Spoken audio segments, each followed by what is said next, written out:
remember to mute yourself if you aren't talking. We will be recording this session for the purposes of future learning and ongoing professional development. This recording will be viewable on our social media platform for all our members. We welcome all questions and request that you type your question in the chat box so that it can be addressed during the Q&A sessions. Thank you. Let us begin today's session with the land acknowledgement.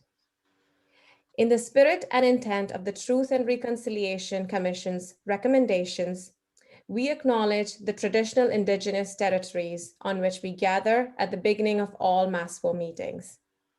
We would like to begin by acknowledging that the land on which we gather is a traditional territory of the Wendat, the Anishinaabe, the Haudenosaunee, Métis, and the Mississaugas of the Scugog, Hiawatha, and Alderville First Nation.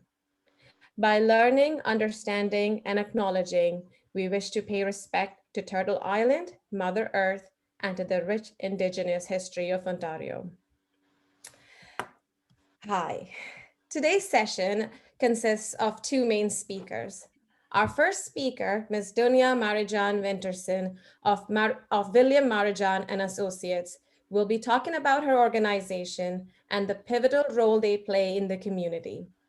It will be followed by a Q&A session. Our second speaker of the day is Ms. Simran Kaur, who will be talking about resume building. Without further ado, I would like to invite MASFO executive member, Alan George. He is the Vice President of MASFO and has been working in the social work sector for the last 16 years, bringing expertise in healthcare, mental health and addictions, and program management. He has been a social worker in government-run healthcare projects and also served in hospitals in Kerala, India. Alan is currently working as a care coordinator with Loft Community Services, focusing on clients with complex needs and mental health and addictions challenges. Alan also works as an associate with WM+A, providing direct support and conducting programs for individuals with special needs. Welcome, Alan. Thank you, Ashit. Thank you very much for your kind introduction. I would like to thank you also MASFO for giving me this opportunity, and indeed it's a privilege to introduce Dunya Marijan-Winterson, who is the founder and CEO of WM+A, Alpha-B, and most recently Alpha-B Pro. The role of the CEO of any organization is to clearly communicate the vision and direction of the organization or group. Dunya's vision for services delivered within the DMG, Dunya Marijan Group has always been consistently communicated to all stakeholders, associates, managers, and operations team, families, and community agencies. Her vision is based on overarching philosophy of a culture of yes. Her vision is based on with the mindset and positive outcomes are possible when a team has shared values, a commitment to continued growth and learning, and very importantly, is based on a partnership of individual commitment and not a formality. This culture provides the framework for delivery of service, evidence-based services, professional development opportunities, and management of customer client satisfaction. Dunya has a BA in sociology with close to 30 years of experience in the social services field. With the initial exposure and training in ABA from a program affiliated with UCLA in 1993 and continued work, training, and focus on service value. Dunya has been committed to evidence-based and evidence-informed practices for decades. In course of these years, as any business owner, Dunya has faced many challenges, including current realities of COVID-19. However, with a mindset that challenges are puzzles to solve, which also force us to learn and grow our capabilities. WM+A is now celebrating 22 years and Alpha-B 16 years as service providers. Dunya is honored to be joined by an incredible team of talented and caring individuals. WM+A and Alpha B makes a big difference every day. In addition to this, I would like to share my experience associating with WMA as a staff member since 2014. It was an amazing experience and still continuing with WMA under the strong leadership of Dunya and her team. Always an inspiration and motivation for myself and the staff team. Welcome, Dunya, and we are so happy to have you here. Oh, thank you so much. Thank you. I'm very pleased and I'm humbled to have received this invitation by Maslow and the executive team to speak today. I'll share right from the start that in my nervousness about making sure that I bring value to this conversation, I brought along Stephanie, not brought along because we're all in our respective homes, but Stephanie joins me, and Stephanie is a recruitment coordinator.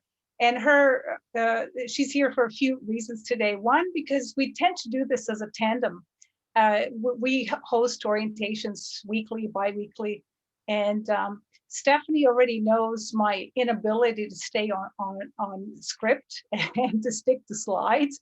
So we can have whatever slides that we've prepared, but I'll veer off somewhere. So she will remind me when to come back to slides. But she's also an example of some of the changing roles that the associates can have as part of WM&A, as she was as an associate, and then further working broader in the field, and then in the latter years working specifically at Sick Kids Hospital through WM&A, and then seeing her talent with people and understanding the field, we invited her or lured her into the office as a recruitment coordinator. So introducing to everyone, this is Stephanie Scott. Stephanie, wave a little bit. Hi, everyone. So thank you very much, Alan. Thank you very much, executive team. We were prepared, like I said, a bit of an introduction to WM&A and Alpha B and Alpha B Pro. But as you've said, some of your members, and I did see a few familiar names there, and of course, had a bit of chat with Vijo. We have crossed paths. We have worked together, whether in different capacities in your respective roles as social workers in the community, or if you were part of WM&A at any point or still are at this point. So some of this is familiar, and hopefully there's also some newness to where we are. So thank you very much. And we also started talking about the adjustments of COVID and working from home. And whilst there's been a lot of challenges, and as Alan just said, challenges are an opportunity for us to grow. They force us to grow. They force us to sort of look at what we do, how we do it, and keep moving. And I think that again, hopefully throughout this few 20 minutes, et cetera, you'll see that we very much rely on our agility and adaptability in order to bring us where we are today. Now celebrating 22 years of WM&A, 16 years of Alpha B, and Alpha B Pro started in 2020. So we have great things to celebrate going forward. So with that, if I can just possibly recap about WM&A and the core services and our involvement in the community. And I think you may know that, again, the age group, the needs of our clients, the goals, et cetera, are very unique to each individual that we support.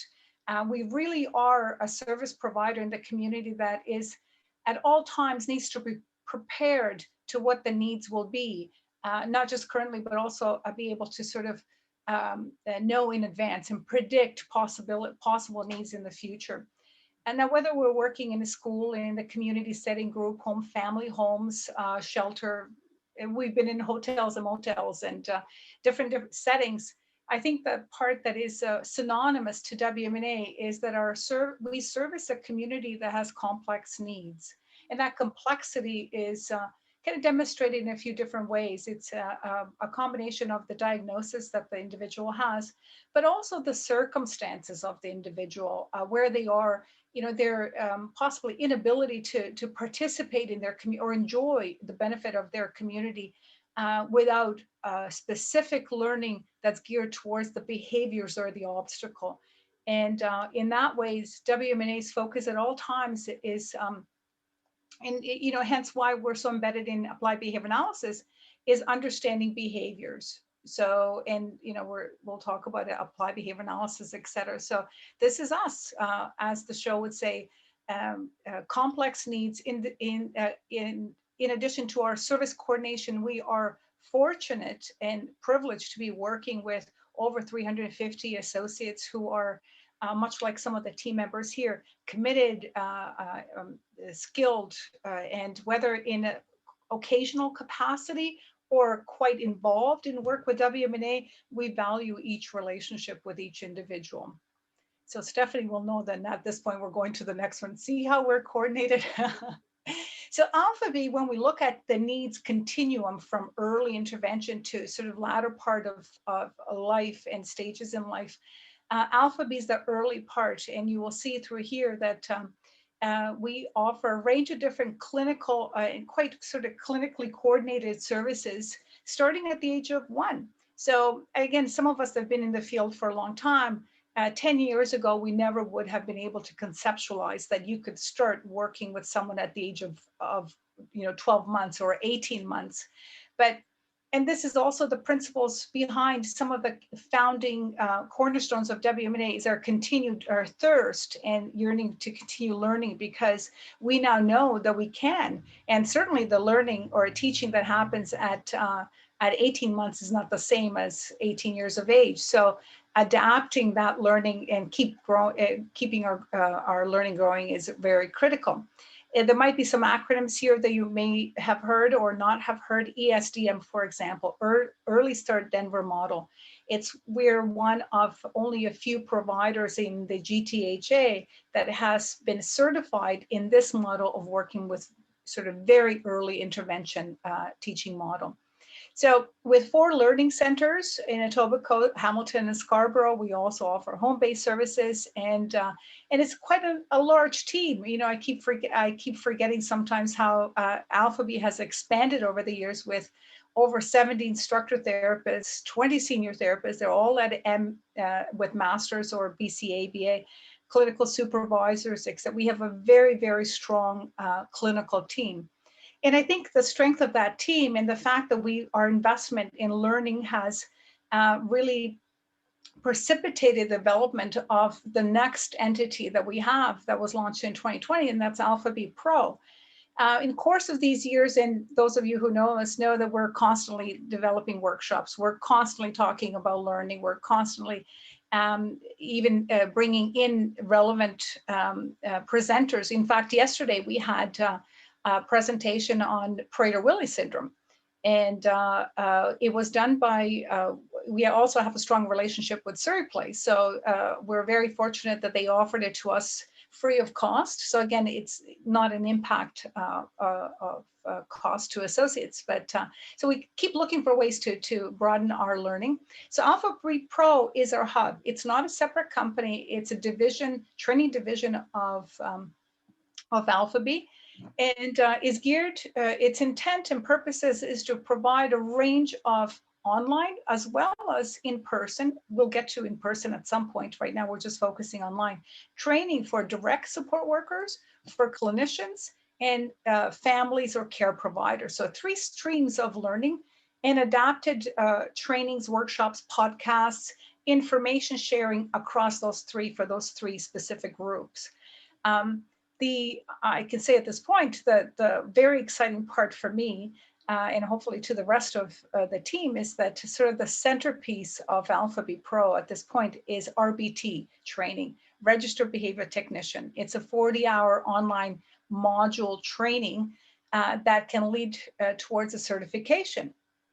And I hope the benefit to our associate network is that whilst we're going to offer this to the community at a cost, for our associates, all trainings under the Alpha B Pro are free of cost. So anyone who is an engaged working associate, this is just a value to them, because again, with enhanced skills, makes so much sense to offer that to our associate network without a cost. So those are our three entities, and within all this, with over 20 years, 22 years in these days, etc., we have core values. And I have to say, I think our core values very much overlap with that of Maslow. We have shared similar, and that's why yet another reason why I'm happy to be speaking here. And service excellence is important. It's important that those that entrust us, those that have given us the trust to work with individuals who need support, who require support, that we do that with integrity, that children, youth, and adults, that we put our best forward at all times. And in doing that, we have to empower a team. That's our internal team, our frontline team, and giving the tools, of course, for that professional growth. Accountability is integral, and again, I think that's hopefully evident. And some of the questions that you've placed to us as well is that what's brought us to our 22-year mark is we focus quite a bit in having a sustainable infrastructure, right? It has growth has to be positioned on a framework of a sustainable infrastructure and innovation, and that is hopefully you will show throughout our presentation. And last but certainly not least is the fact that we must have, we value and we believe in responsiveness and accessibility. Our associates don't work Monday to Fridays, 9 to 5. Our clients don't need support Monday to Friday, 9 to 5. We need to be accessible 24/7, every single day of the year, to make sure that, again, we're there and we're ready to support whether associates or our clients or our customers when the need arises.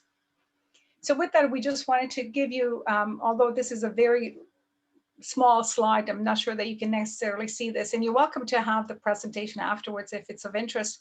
Just wanted to show you the sort of our infrastructure, because I mentioned that having a sustainable, and when we talk about the achievements of WM+A, please, I'm sure that this is not, it's not a one-person show. It's not a one-person endeavor. I'm hoping my internet is okay. Yes.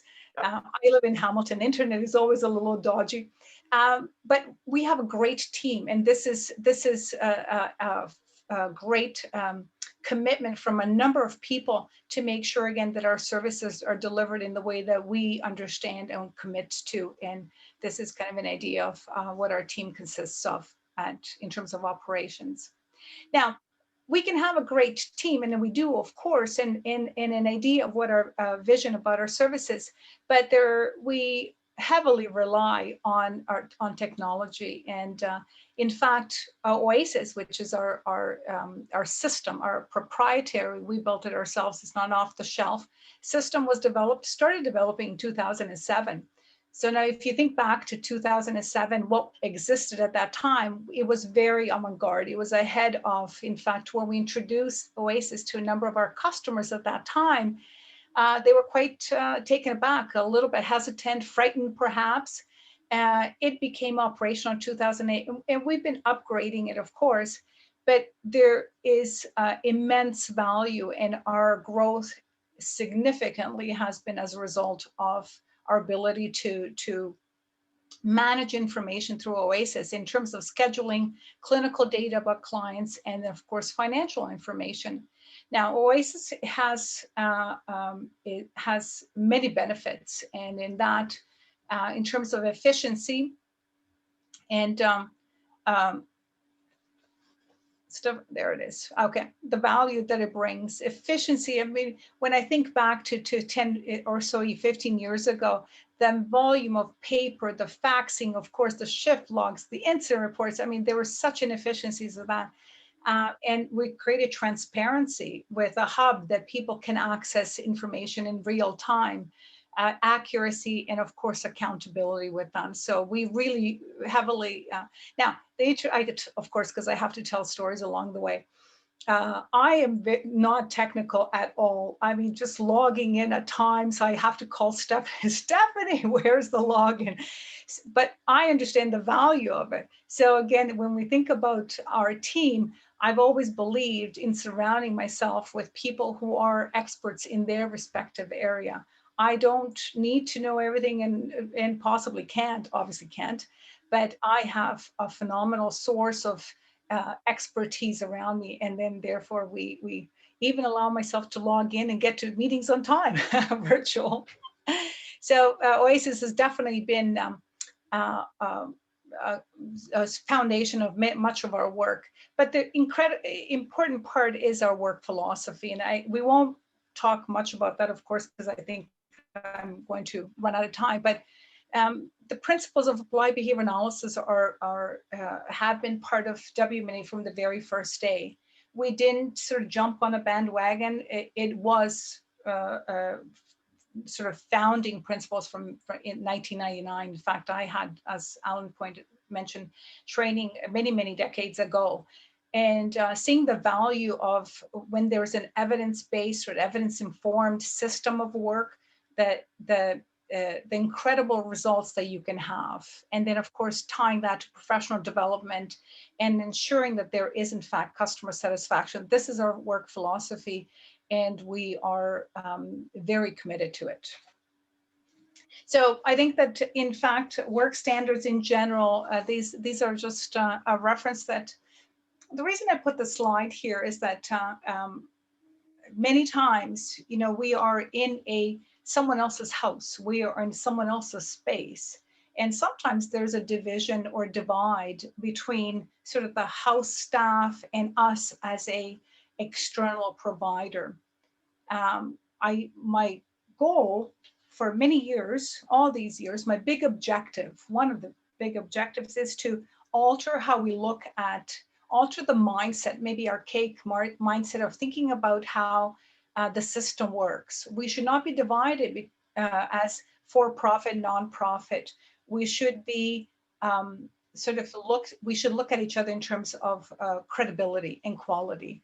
And those should be our markers, not as to how we file our taxes. And I say this in many meetings and orientations, etc.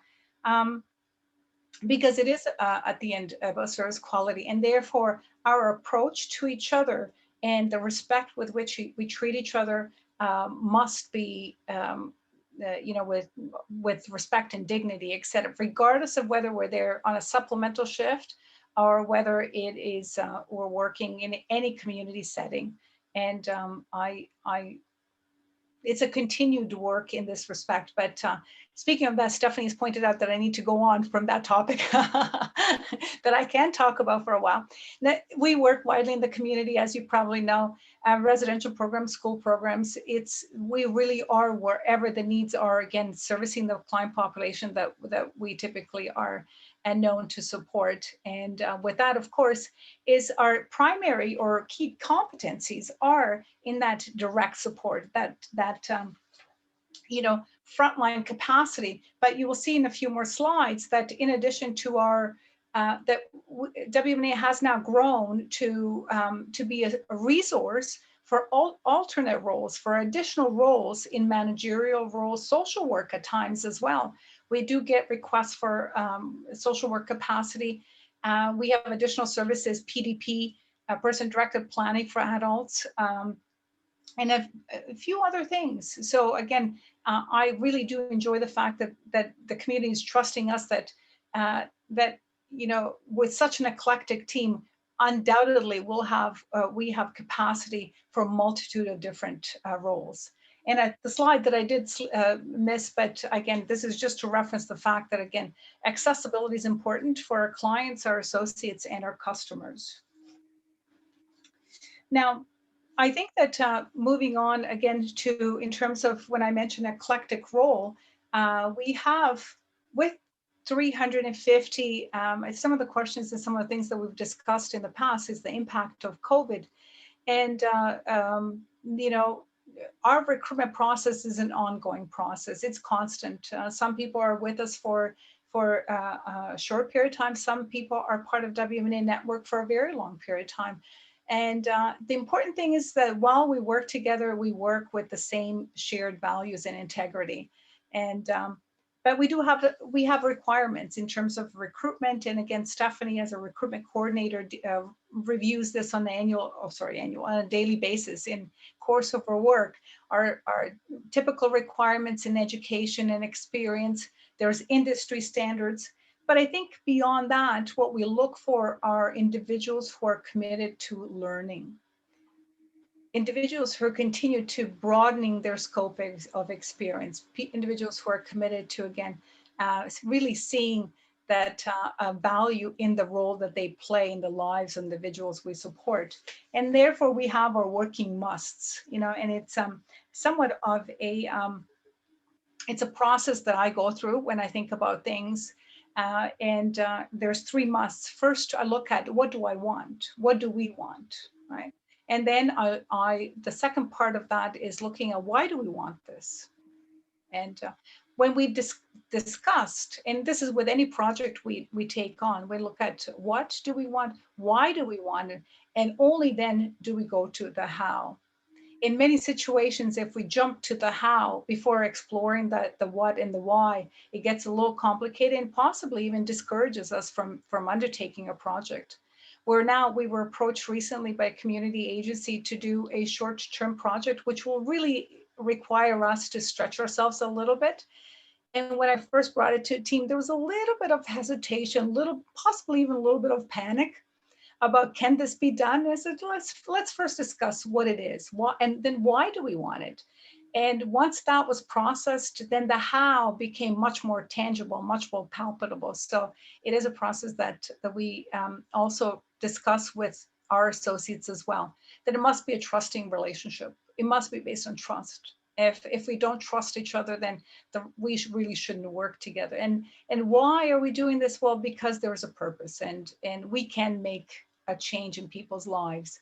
And if we believe that we can, then we will find the how, and that is that learning and continuing to, you know, work on our skills and committing to evidence-based practices. So that is our big commitment to all the work. But our commitment to our communities is also manifold. In addition to work, we also like to support our community in different ways. We developed a SEAT committee, social events and engagement team, a team of volunteers, WM+A associates, office staff, Alpha B team, and we raise funds. Now, we cannot accept cash or funds, monetary funds, but we do have bake events, etc. And we've had breakfasts with Santa. We've attended a number of different things.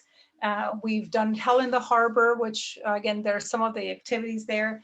We attend many of the community events as with Autism Speaks.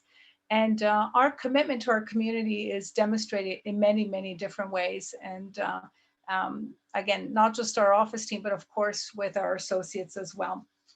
Last but not least, there's our recruitment ad in terms of some of the posting on social media. Again, we welcome all referrals from our community partners and affiliates, because again, we always have a need for more people with shared commitment and interest in working in our space, in our field. So please don't hesitate to share our information with them. And I think I've run out of time because Alan is showing me possibly a sign. There it is. If you'd like to subscribe to newsletters, etc., please feel free to do that. But I am on time. Oh, no, not really. I've gone over. Thank you very much for this opportunity to speak. Alan, what should I do now? Shall we? Yeah, thank you. Ashit will take over from here. Thanks, Dunya.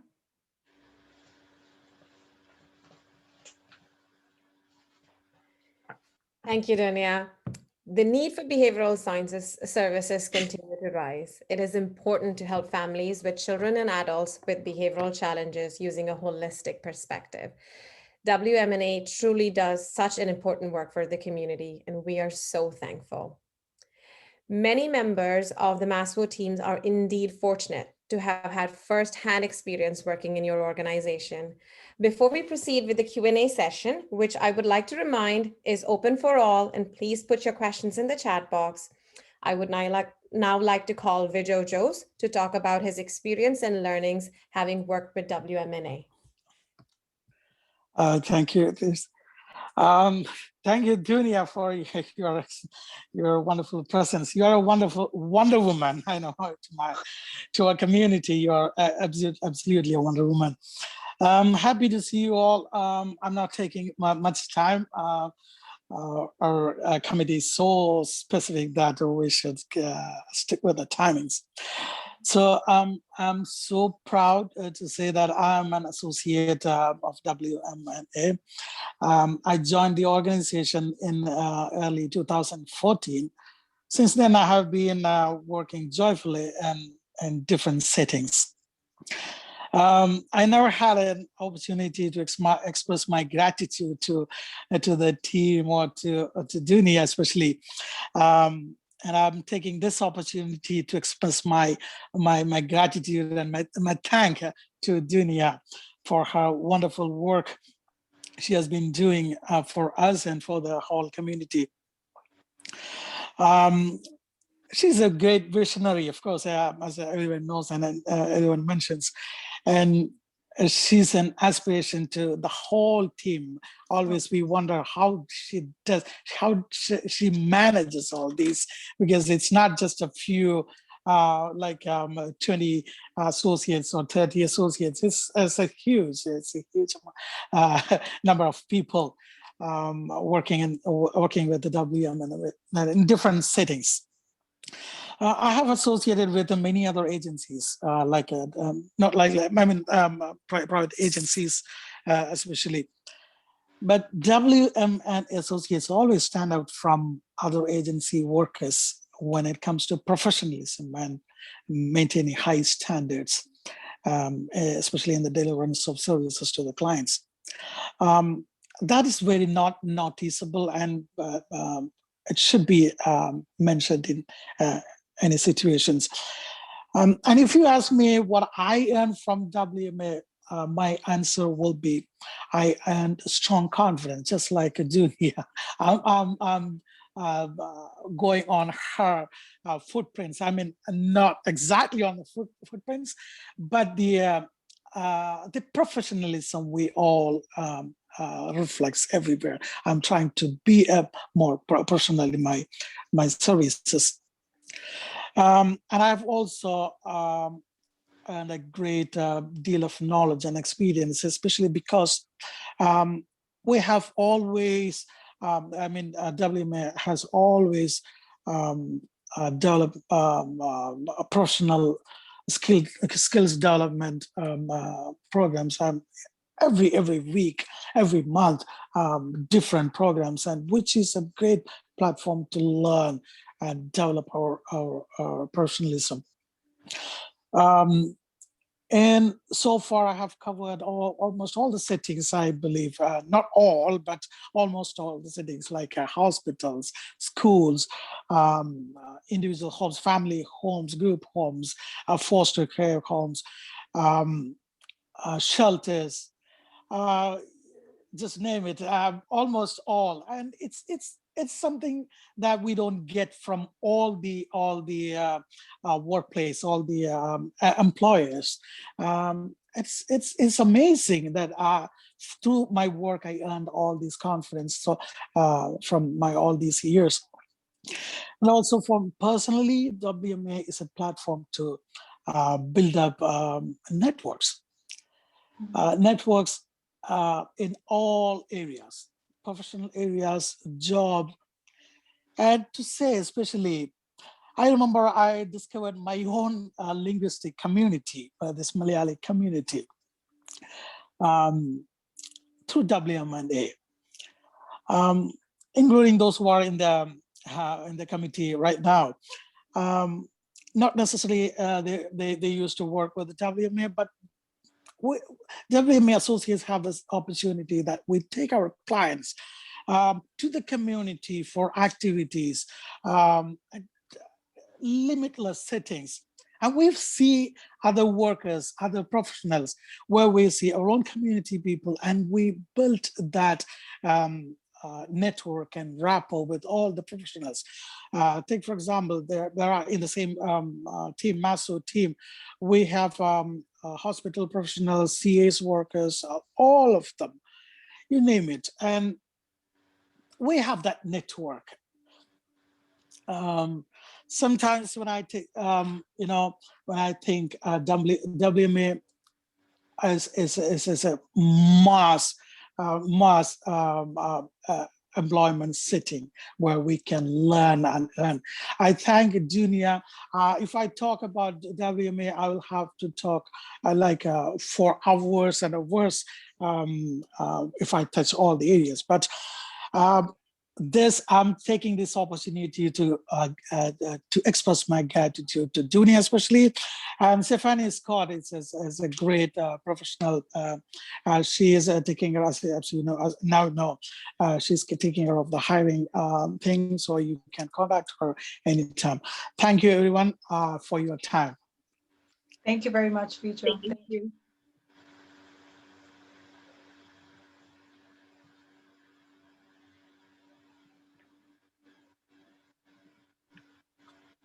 Thank you, Vijay. So I'm gonna, go on to the Q&A session. Dunya, I have a few questions for you. So WM+A has a tremendous and trusted name in the human services sector and the helping industry. You passionately lead a great organization and work relentlessly for the well-being of people with multiple challenges. You are a successful entrepreneur, a great leader, and an inspiring figure for many. What is the secret of your success? I'm flattered by the question. I really am. I actually read it to my son and he giggled a little bit. He's a bit of a philosopher. He said, well, success, like, what does that really mean? But, I think that by happenstance, or if that word exists, I came into this field by accident. It was not a plan.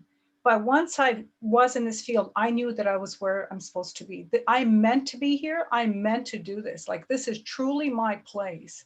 And when you know your purpose in life, and professionally, I understand this is my purpose, this is what I'm here to do, then everything else falls into place. Warren Buffett says that you can build, it can take 20 years to build a reputation and 5 minutes to ruin it. We work hard every single day to uphold that reputation, uphold everything that was built by the collective. So there is never a situation where we sit on our laurels and say, well, here we are 22 years later. But you have to love what you do. And I absolutely love not the business itself, but what the business does, what the service does. That's the part that I love.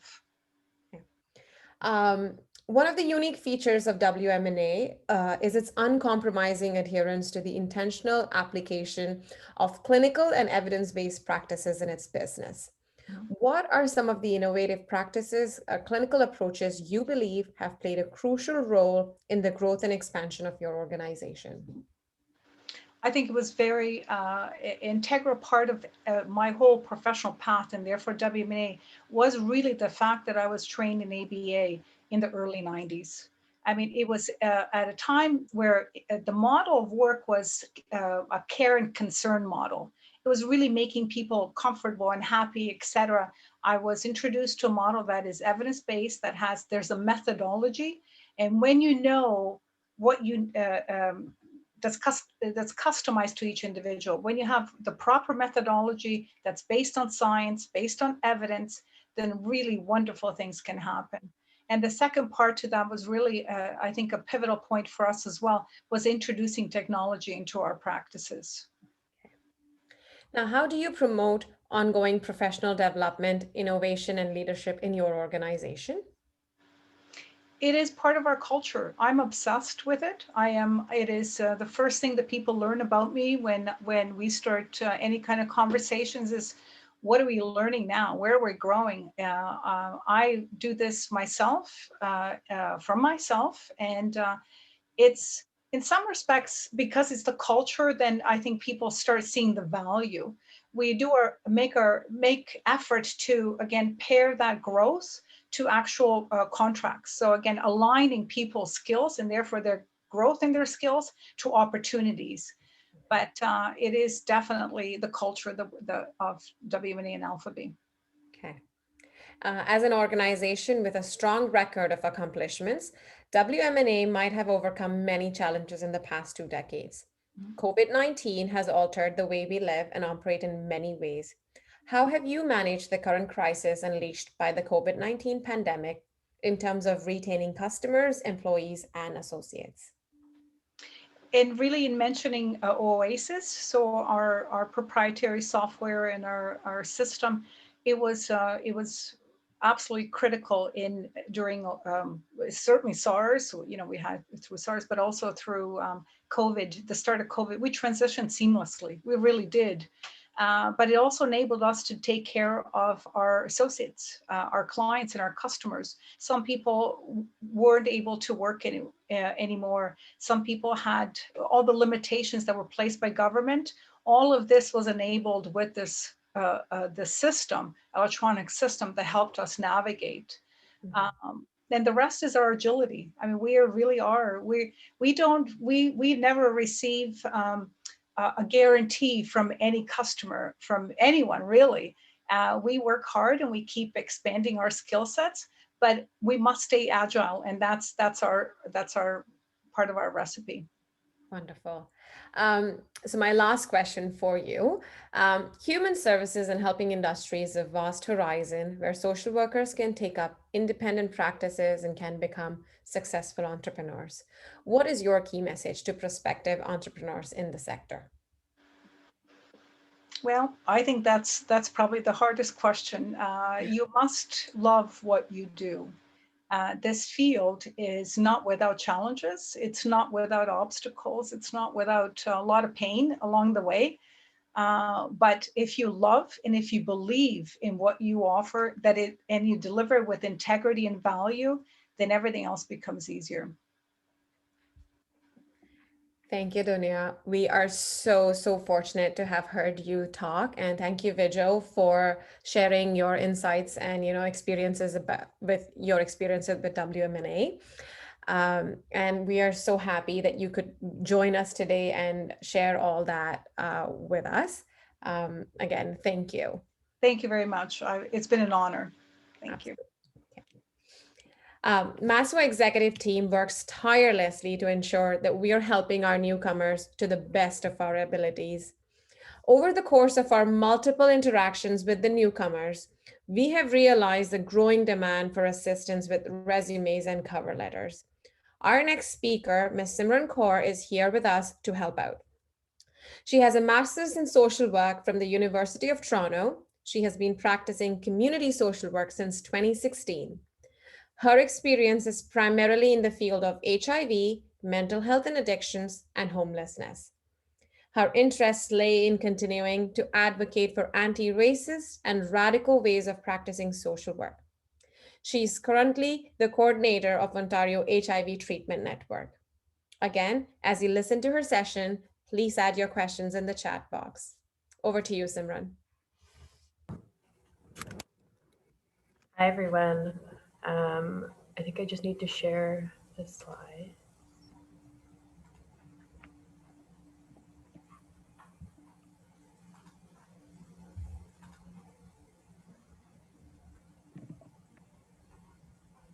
I don't think I have the option to share.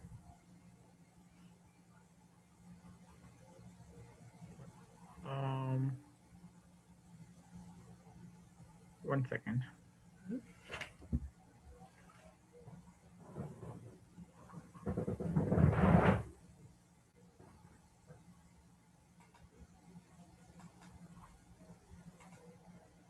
There we go. I think I got it. Can everyone see?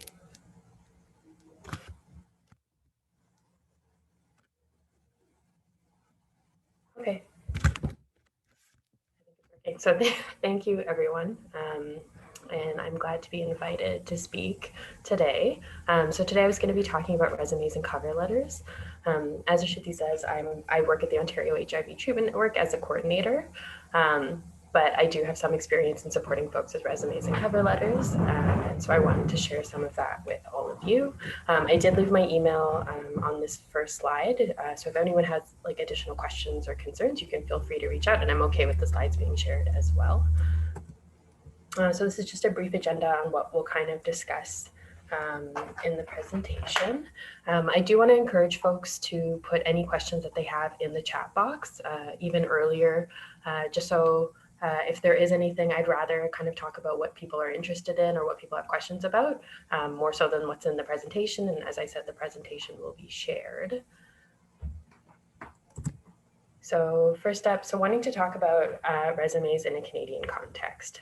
So as I understand, a lot of folks who are members of the association might be newer to Canada, or might have just worked in different countries or different sectors.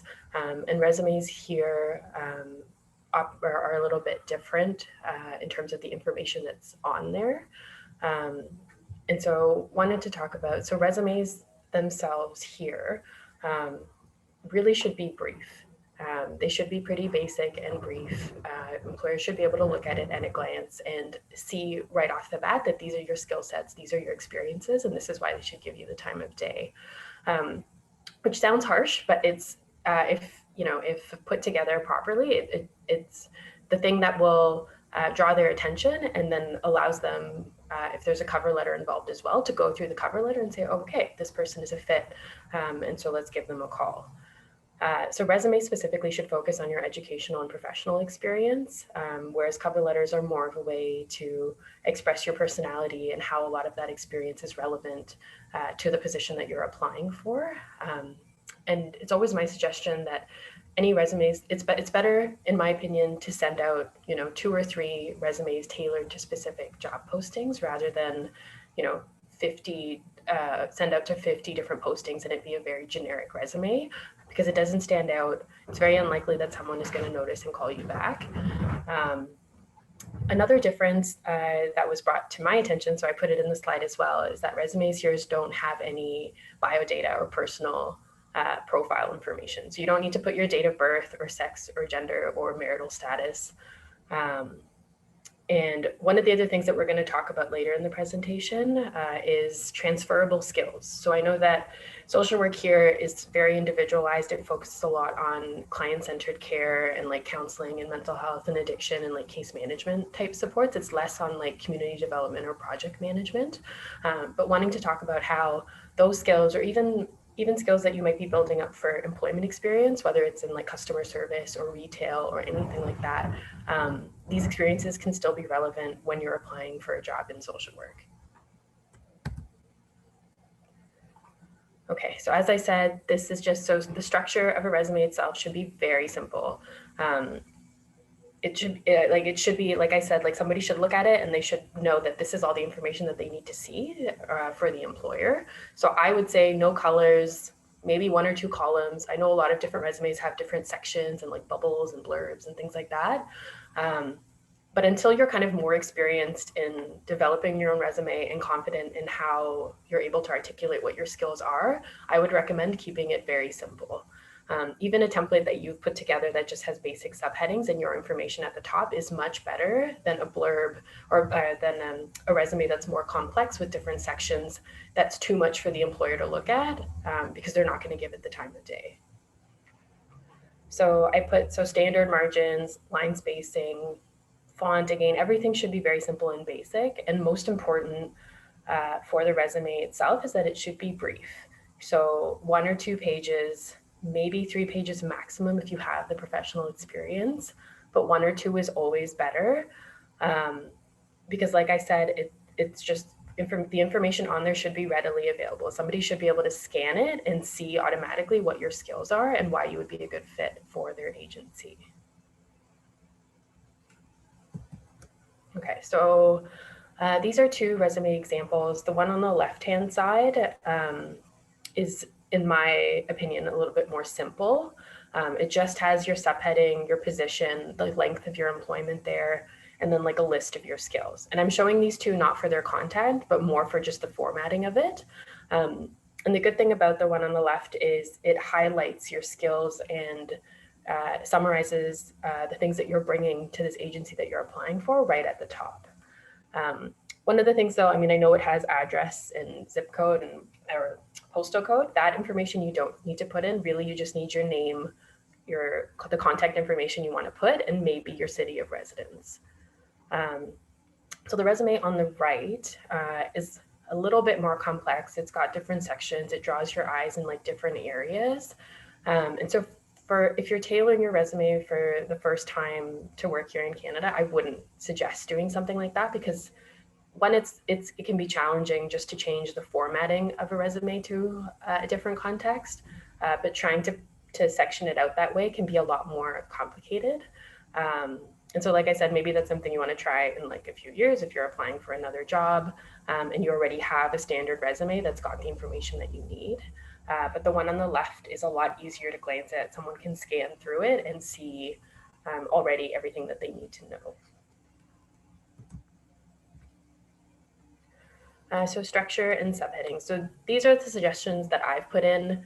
I would encourage you, like the web, I mean, you know, internet is broad. Like you can go through and Google different types of resumes, standard resumes. I'm sure you can look up one specific to social work as well, and just get a sense of like different formats and things that might work for you. So this is just generally something that I put together. One thing that I would say is very important is the summary of skills, or highlights, and that should be close to the top of your resume, because it should be the thing that employers see right away. And that's where you would say that, you know, you have a strong background. It's like, using myself as an example, so strong background supporting folks living with mental health and addiction, and also experiencing homelessness, strong knowledge of homelessness, housing, and service providers in this area, something like that. But something that's very brief and easy for them to look at and say, okay, looking from the posting to this person's resume, that these are the ways in which this person is a fit. So tailoring that first part, that summary of skills, to the words and language used in the job posting that you're looking at is very important. Because usually we'll go through an example posting in a few slides, but looking at the language that's there, making sure that that is there in your resume means that an employer will look at it and it'll be flagged right off the bat as, okay, this person possesses the skills that they need. Some other headings that are important are professional experience. So if you are bringing professional experience from back home, or even, you know, some experience from here, it's always good to put your professional experience right under the skills. So it should be the second section that the employer is looking at. If you don't have as much professional experience, putting your education and then any practicum or internship is also an option. In fact, I would say that if you have less professional experience, but you have internships or volunteer experience that is very relevant to the job that you're applying for, putting those first can often be better, because what you're showing is that you do have the skill sets and that you can use those skills in the position that you're applying for. And then the other things to include are certifications and trainings. And here you don't have to list everything, even if you're gonna, you know, apply for a specific certification, or you're going to be registering as a social worker in a few months. Like, you can put on there that's your plan, or even just willingness to obtain is usually enough for employers. And any also professional associations that you're already a member of are also good to include. References, different people have different ideas about references. I think if you're newer to the field, and you're sending out a lot of resumes, sometimes including a reference or two can be helpful. But for folks with more professional experience, I would just put available upon request, because once you interview and if it goes well, then that person will make a request specifically for your references.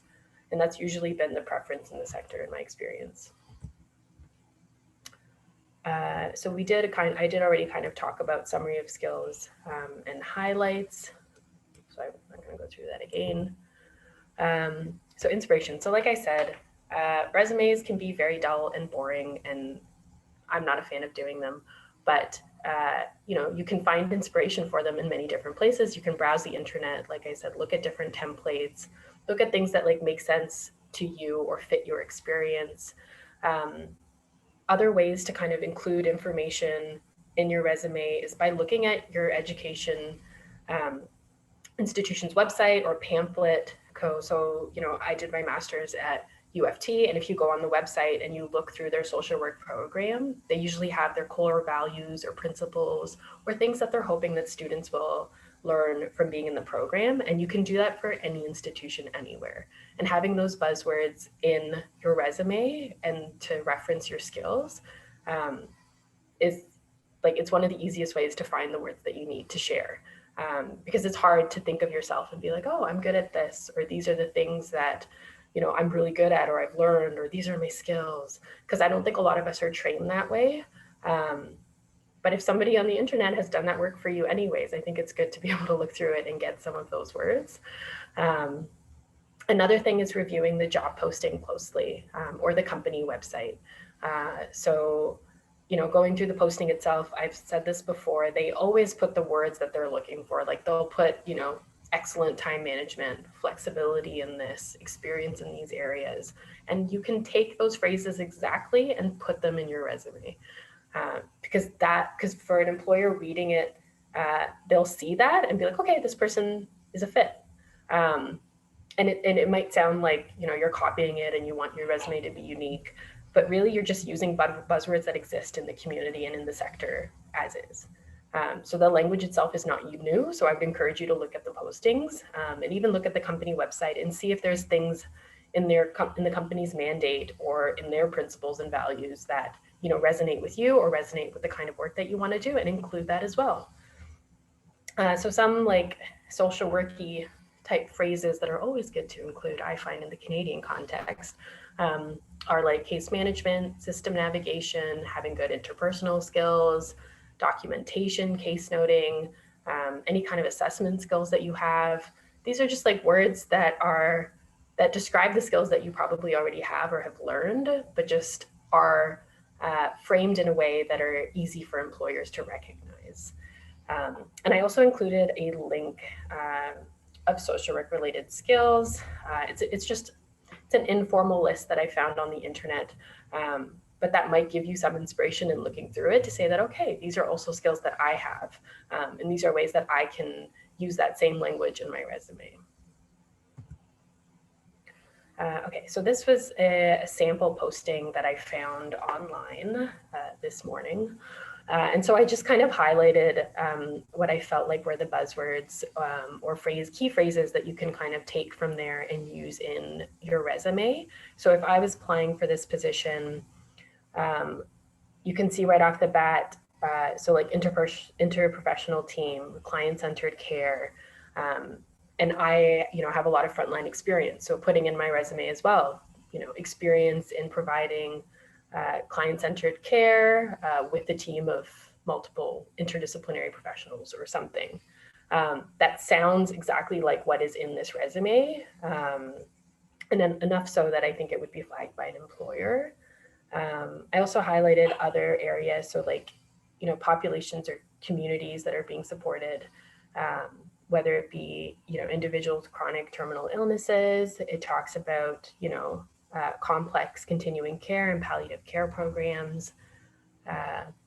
There's also talking about different skills, so psychosocial assessments, crisis intervention. So these are things that if you have experience in, you're just looking right at the posting itself and you can take that and put it in your resume if you have those experiences.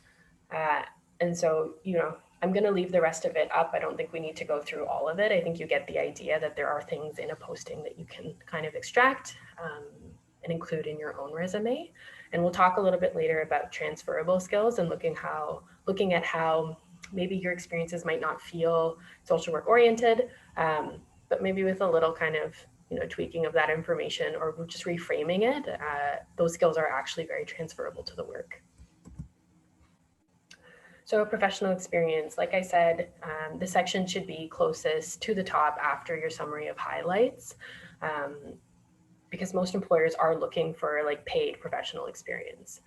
As I said before, if you're newer to the field and you don't have that, putting your internship or volunteer experience first is absolutely okay. And then you follow with your professional experience.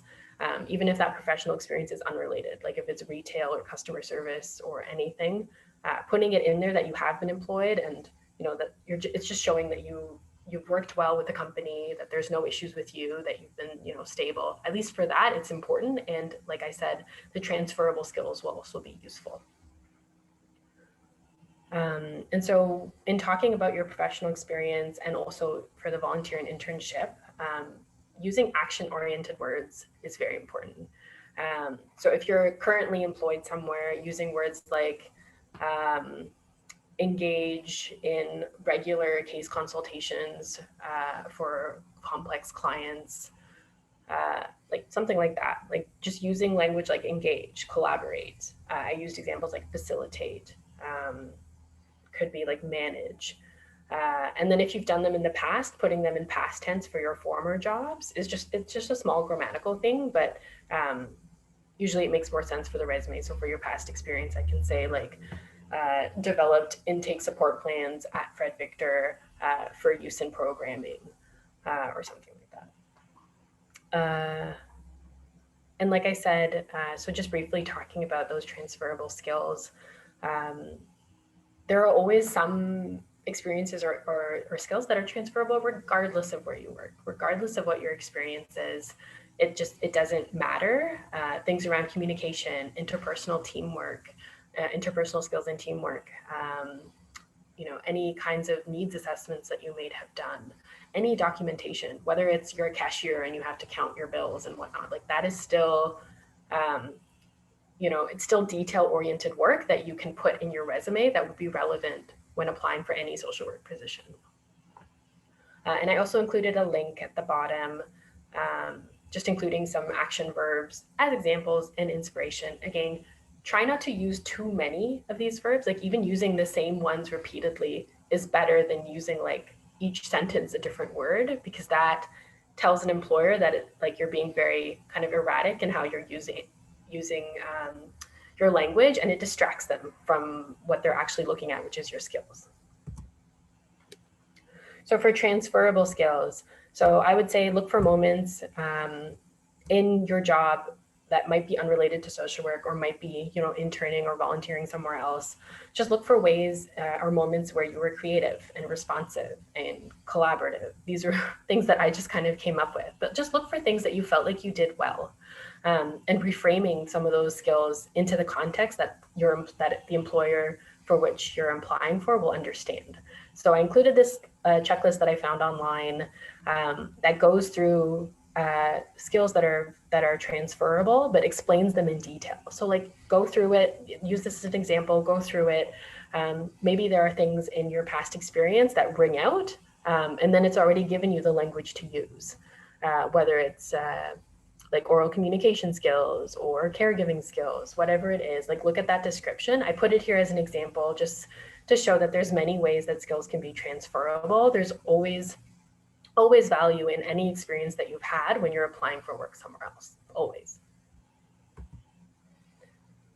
So education, so for new graduates, I would say you can put a brief statement about the type of education that you have. So even a blurb about your program, just to fill up space. So like I said, resumes should be 1 to 2 pages, but if you're still building experience, putting a little bit more details about your education can help fill those gaps, but also look good to say that you've been busy in this way. You've been in school, you've been learning these skills, you've been focusing on this, and it's good to have in there.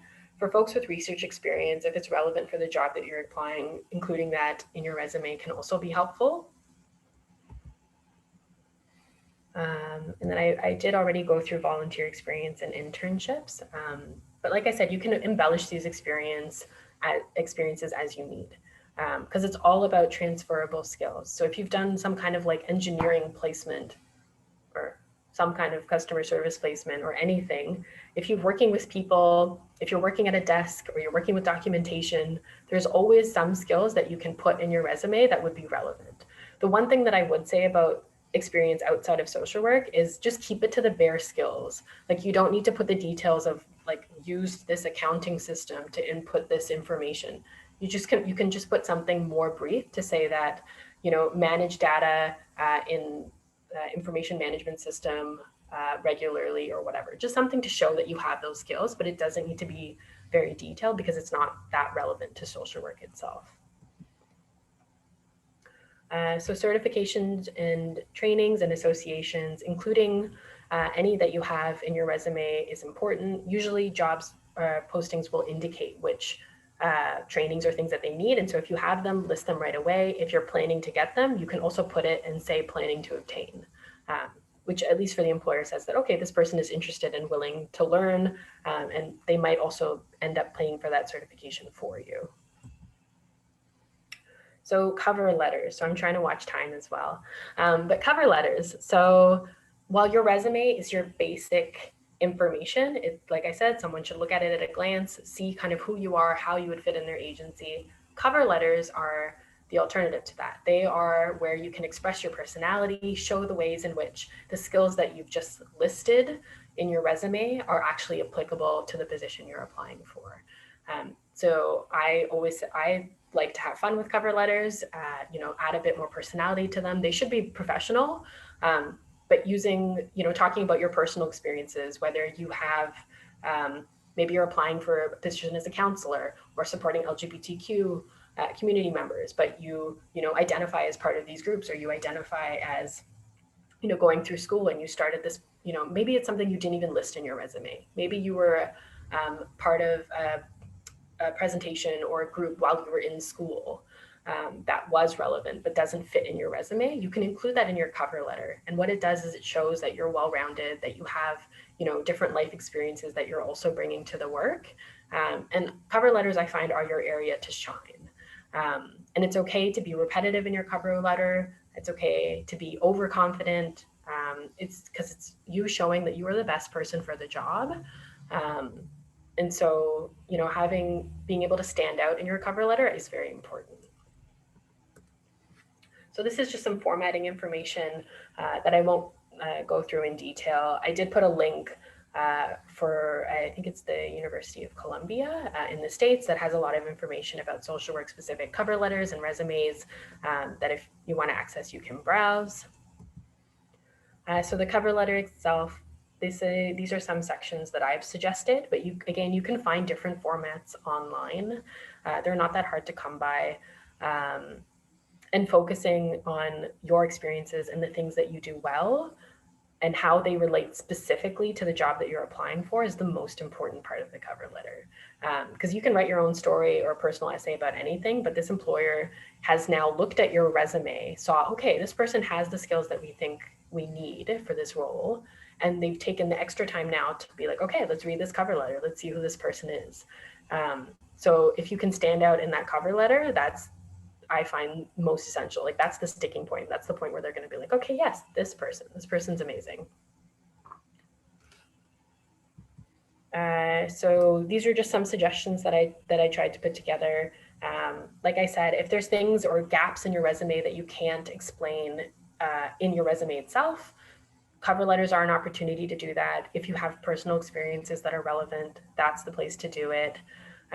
Even if you have other work experiences that are not relevant, like I mentioned, the cover letter is a good place to explain that, to say that, you know what, I've been working on my education to get to this point, and I've been doing this work in the meantime, and this is what I've learned from that work that is relevant to this field and this sector. So I'm just including some basic editing tips, which also I'm sure you can find them online, but reading your resume and cover letter out loud is usually helpful, just to kind of go through flow. Having a friend look it over, reading it backwards for spelling errors is something that I usually do, because when you read them backwards, you can focus on each word and you'll know if you've spelled something wrong. I would say remove any unnecessary punctuations. Resumes themselves are not often in full sentences, they're just bullets. So you don't need to really worry about grammar in the resume itself. For the cover letter, you would. But be very brief and simple in your language. Like, you don't need any excessive big adjectives to describe how wonderful you are. Just focus on the skills and your story and the things that just stand out for you. And one thing I haven't mentioned is if you have multiple jobs in the same sector that are doing the same kind of thing, I would say that just you don't even need to explain each job in detail, because you'll want to keep your resume 1 to 2 pages, 3 pages maximum. So if you have similar work experience throughout, then just putting that, also provided case management in this role for this many years, used these systems, blah, blah, blah. Like it can be like 2 or 3 points, and then just have one position, the most recent one, where you are in detail discussing. Like your most current professional experience should be located, if you're organizing it chronologically, your most recent experience should always be at the top, always. I don't know that I said that before, so I apologize, but it should always be at the top. And that should also be the most detailed section of your resume. The rest of it can be summary, brief, but what they want to know is where you are right now and what experience you have. And there we go. I think that's it. Or like the formatting itself is like you've got a sentence like sticking out of one corner of the page, and like, you know, some parts are, and this is one thing I can't remember if I said, but consistency. So if you're even something as simple as putting a capital letter at the front of every bullet, it should be every single bullet. Like that consistency should be there. Somebody should look at it and not see that something stands out.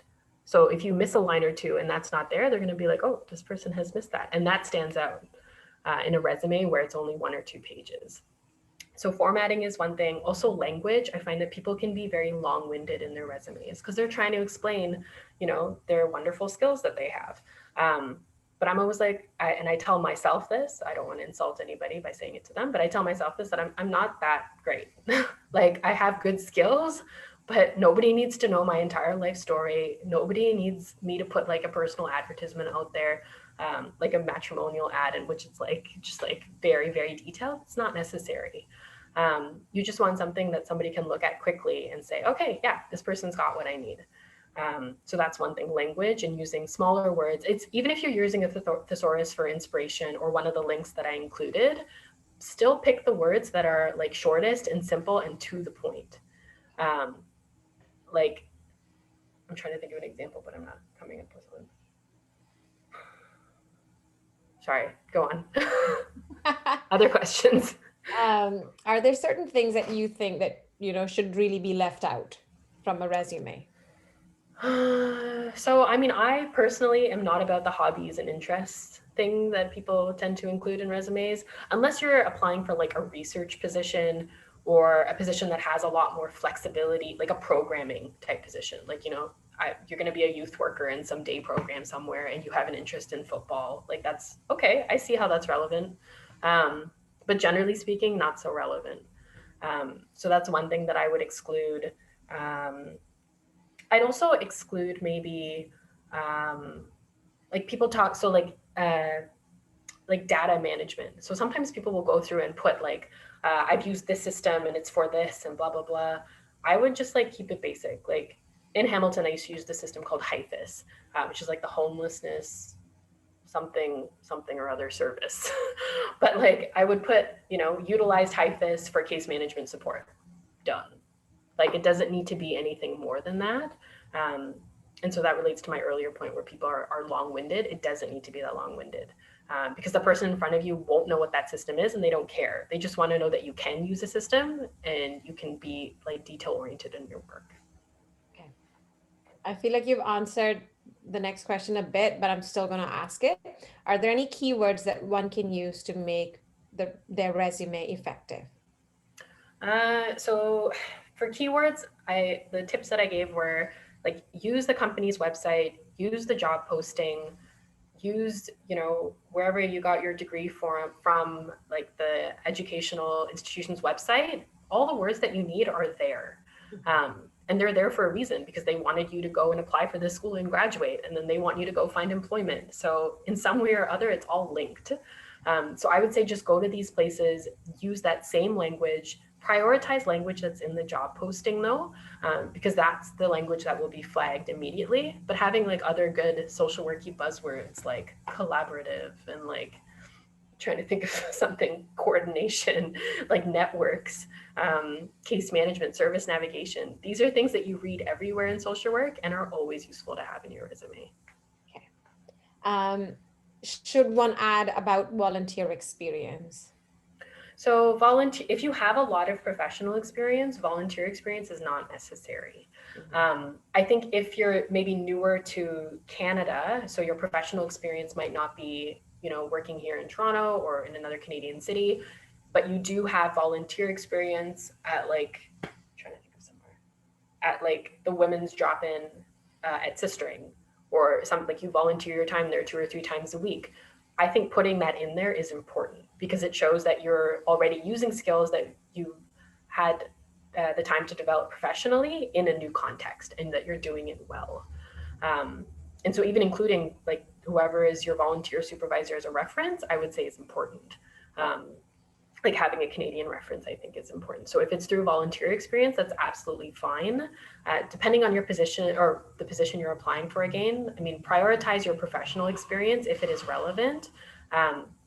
But there's nothing wrong with including volunteer experience. And especially if you're newer to the field generally, like just graduated, always include your volunteer experience.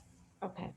Now, Honey has asked a question. If a job position asks for registration and the applicant is awaiting registration, what would be the possibility of being considered for the position? I think it would depend on the employer. Like I can't speak to that accurately, but like I would say that if you're in the process of applying, putting that in your resume should be enough for an employer, unless they like absolutely need somebody like to be hired tomorrow, which is unlikely because HR in every agency and company everywhere in the world is slow. So that would never happen. So I would say just putting in there that you are applying for it and maybe even expect it by this date should be enough. Okay. And sometimes they will let you start working, but maybe like doing different kind of work until you are registered. So I don't think it would be a barrier.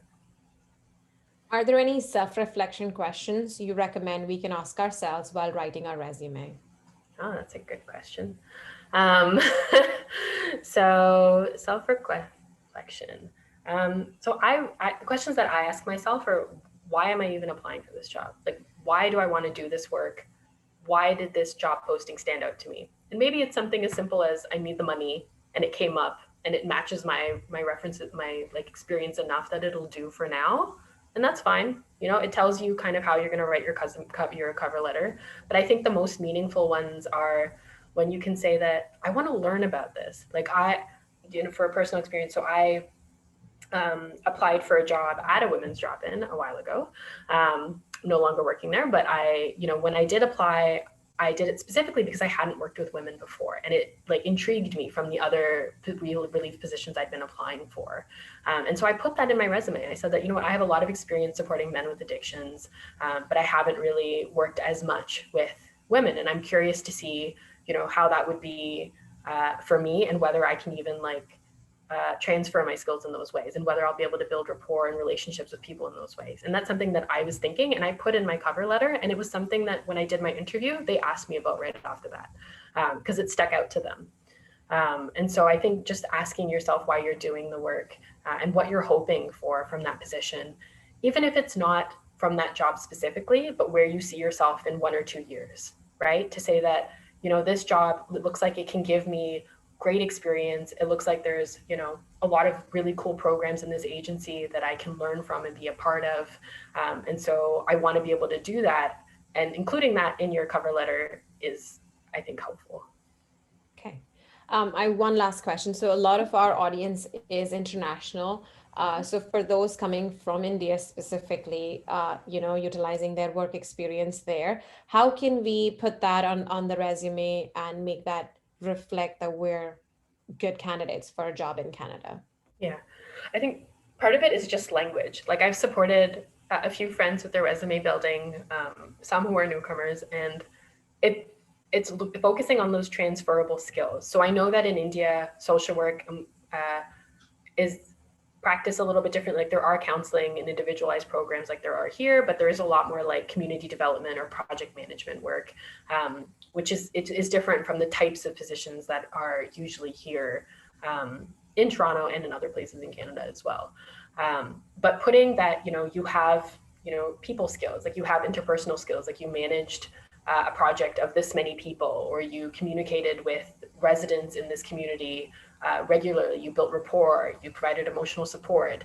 things that, might not seem like you notice right off the bat and might not be how you put the information in your resume back home, but would be relevant here.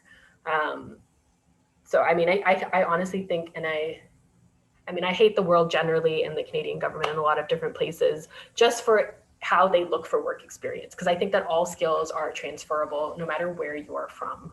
And so just, I think focusing on some of the language tips that I provided, and even looking through like resume samples or cover letter samples online and using some of those languages and like challenging yourself to say that, I have done this work, even if it's like a little bit iffy, like saying that, I'm trying to think of an example.